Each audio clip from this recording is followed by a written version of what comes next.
Welcome back to the Chad Hasty Show, News Talk KFYO. Well, it's been a week, and it's only Wednesday. The impeachment battle moving on to a new stage where now the senators will get to write down questions and pass them to the Supreme Court Justice, the Chief Justice, to read those questions aloud. Joining us on the phones to talk about that, the upcoming Iowa caucuses, and more. Jason Johnson, good friend of the show. He's the owner of J2 Strategies. Jason, welcome back. How are you today? Doing great. How are you, Chad? Doing great. It's like I said, it's been a week and it's only Wednesday. It seems all too common in the last couple of years. It really, yeah, exactly. What is your overall feeling on how the impeachment trial has gone, and where do you think we're going to go from here with the impeachment trial?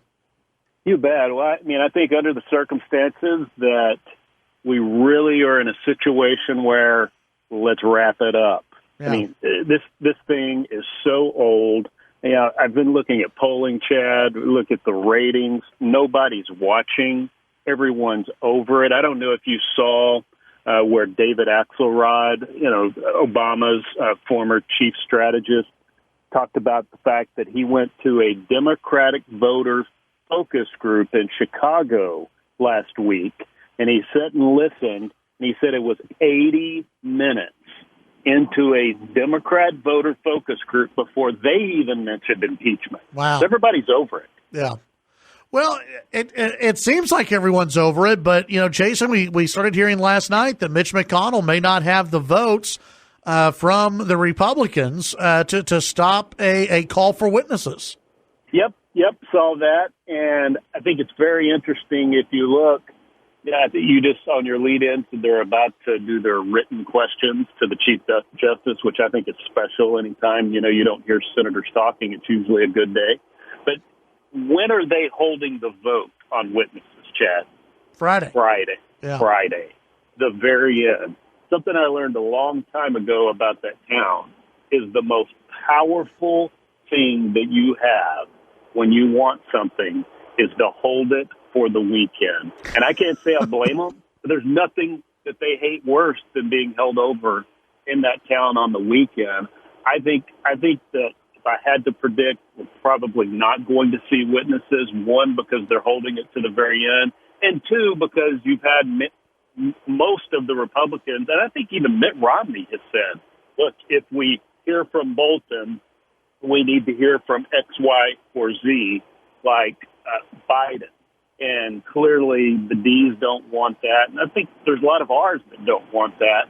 And they're making a real play to, if we go there, then this thing's going to stretch out for a very long time.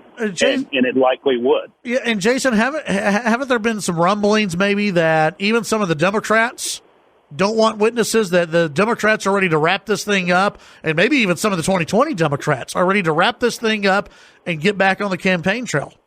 Absolutely. Can you imagine knowing that you're running for president and Iowa caucuses are next week and you've been stuck in the Senate chamber, paying attention to an impeachment trial that you already know the conclusion for? Yeah, there are many Ds, not just the presidential candidates who are ready to wrap it up. I saw some comments from Senator Joe Manchin.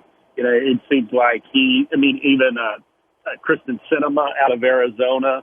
Yeah, they're there. They're ready for this to be over, as is the American public. Yeah, I agree with you. I don't think.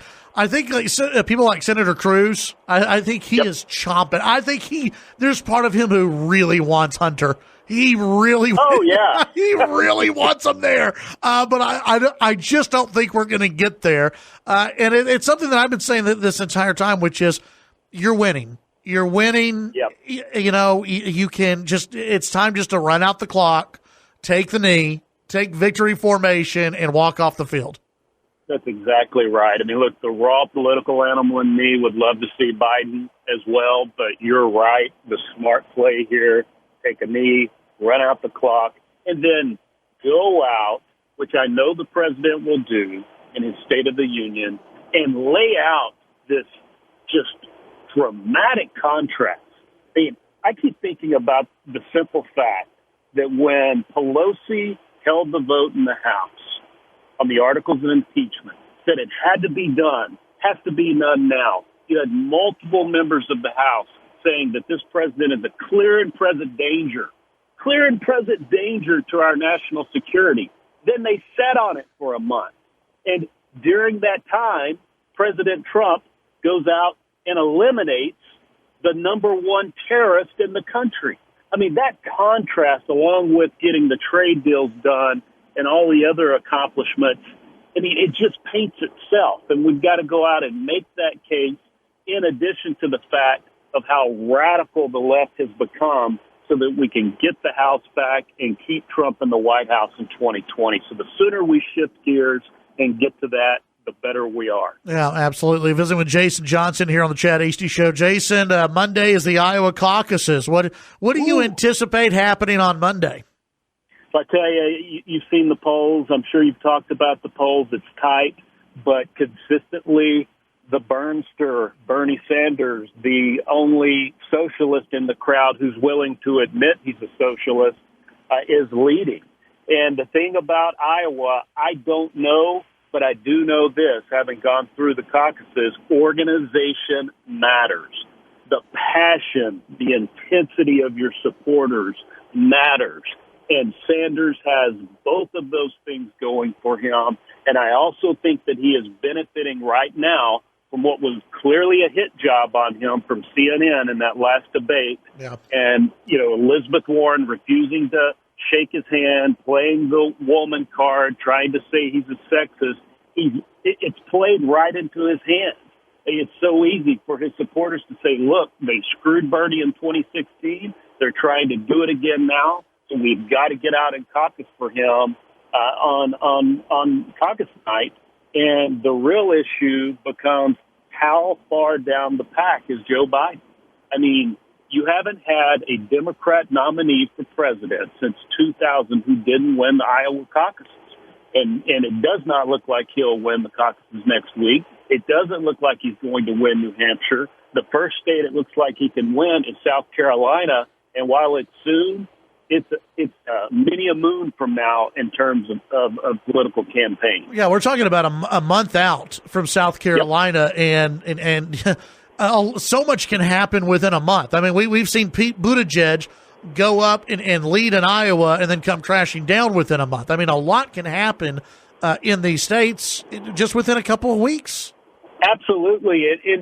The narrative that is defined coming out of the Iowa caucuses, it's all about expectations. Biden will clearly has been trying to play down those expectations, right? But my question, you go into South Carolina and he said he's going to win. If I had to put money on the table, I would agree. I would put my money that he's going to win because he does have strong support among African-American voters, which are so prominent in the South Carolina Democratic primaries. But here's my question. Can he win South Carolina and still underperform?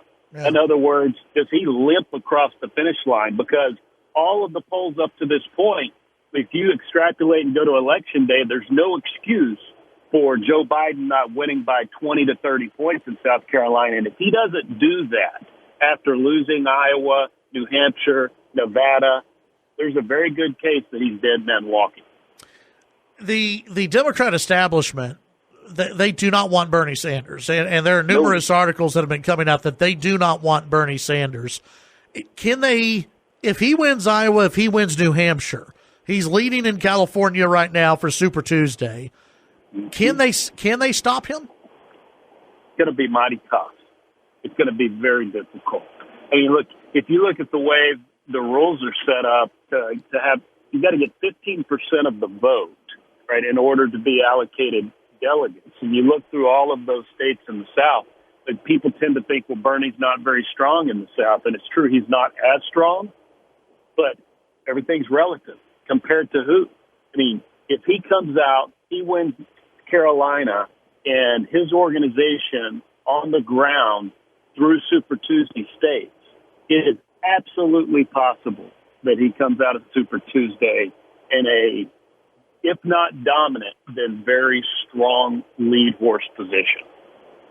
What are the Texas doesn't get as much polling as an Iowa does. Right. What are we seeing polling wise? Have you heard anything about who is leading? I don't think we've seen a poll without Beto O'Rourke in it, right? I have not. It's funny. I should have looked before we spoke, but I would have. I mean, I didn't even need to look. I would have seen it. I have not seen any. So, unfortunately, we have no idea how Texas is looking. Nope, we do not. We do not. I know this. I'm sure you've seen it as well. I've seen a whole heck of a lot of ads coming out of the former mayor of New York as a citizen of Texas. Yes. Yeah, and he has been making a lot of trips to Texas, and it makes me wonder, is there a chance Bloomberg maybe not win in Texas, but finishes top 3 in Texas? I mean, because where he is spending money, his name is rising. It is. I mean, there certainly is a chance. Again, question, can he get to that 15% threshold to get delegates? That's what I don't know. What are the chances that this thing for the Democrats ends up in a brokered convention? Better than ever. You know, it's always the nightmare and the fantasy of politicos. People talk about it every time, and it never happens. But there are a unique set of circumstances, not the least of which is what we were just talking about, Mike Bloomberg. I think money matters, but, you know, sometimes people forget in presidential campaigns it doesn't matter as much because what we always say is there's no amount of money that you can spend to compete with a dominant narrative coming from all the earned media. Well, it's like, hang on, time out.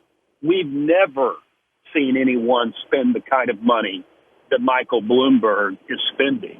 And so, I mean, all the rules are sort of thrown out the window. I mean, a guy who's willing to spend up to $1 billion absolutely can move numbers. So if if Biden actually limps through South Carolina and Bloomberg continues to rise some and they start splitting that, it's a joke, quote, moderate type voter, and Bernie's not able to, have a dominant lead, it could actually happen this time. You have a lot of unique circumstances. Before I let you go, I asked Matt Makoviak this yesterday when I had him on, and I want to get your opinion on this because there's also a Politico article that came out. There seems to be two ways of thinking for Republicans when it comes to Bernie. That he would be a great gift for Donald Trump to face in general, or don't underestimate Bernie because he can make some noise. Which camp do you sort of fall into right now? I'm in the don't underestimate Bernie because he can make some noise. And I'm involved in a project trying to figure that out right now and don't have, any actual data back. But that's where my gut is, Chad, and I'll tell you why. I mean, it's a sad commentary on, the change in voters in a lot of different places around the country that matters. I mean, it's appalling and it's maddening and just goofy to me that some little control of government health care, just like same with Warren, for quote, forgiving your student loan debt, and that anybody would actually say, heck yeah. But we got to be honest. There's a real debate in this country happening, and we've got to step up on the other side and not just talk about why it's bad because we can't afford it. Right. To talk about why it's bad because, buddy, ain't nothing free, and it's not just because of the tax dollars being spent. It's the control that they are ripping from your hand. And we're not necessarily doing that, and we are losing that debate with a whole heck of a lot of new voters, younger voters in this country. And Bernie is out there, Santa Claus giving it all away. And so I will not underestimate Bernie Sanders and his strength of candidate. And Jason, I'm so glad you brought that up because I've been saying on this show for a while, this idea that we can't pay for things. We've been saying that for a long time about a lot of things. We've been talking about the deficit for a long time about a lot of things. And if you're a younger voter, you're like, hey, you're spending all this money over here, over there. Yeah. Why not on me? And spend it on me, baby. Exactly. And I mean, that's, I hate to say it, but it's a compelling argument because we have not, the doom and gloom predictions of a deficit haven't come true yet. Right. And unfortunately, when they do, it'll be too late. And on top of that, save a handful of Republicans in D.C., Chip Roy being one of them, we've lost the high ground on the issue of spending of debt and deficits because we've become hypocrites. Yes. Right? But it's the drum has been beat so long, it's noise. And what you said is the exact psychological dynamic for the voter. It's like, okay, you've been complaining about all this crap, but here you are now running trillion-dollar deficits, and you know what? I ain't getting any. Right. It clearly doesn't matter, so I want mine. And that's what's dangerous about Bernie and Elizabeth Warren, in my opinion. Yeah, absolutely. Jason, we need to get you back on soon again. Appreciate your time, and we'll visit again shortly.